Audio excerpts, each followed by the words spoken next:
cut his hair into a basic haircut, but I wanna show you how easy it is to transition into a disconnected haircut. So we're going to create a hard part right here. So the first thing you do is get it all wet so you have control of the hair. Then you comb all the hair forward. You can see those comb lines, right? All you have to do is pick a comb line and follow it all the way down. Once you've got your hard part exactly where you want it, you're going to comb it over. Use your opposite hand that the clippers are on, and you're going to hold that hair down. And you're going to take your clippers and you're going to put it right on that edge.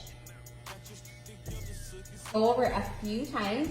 Then, once I've got that hard part, now I'm just going to match everything to this length. So I'm just going to take that 1.5 and I'm just going to go all the way up and match that shortest part.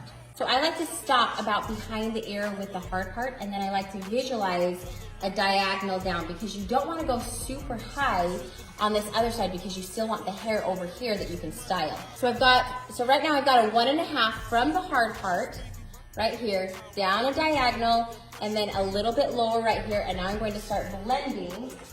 I'm going to grab my number 2 guard, put the blades close together, and now I'm going to just start blending and rocking my clippers away from the head. So I hope that helps. Thank you so much for watching. Let me know if you try this on your little guy. It is such a cute style.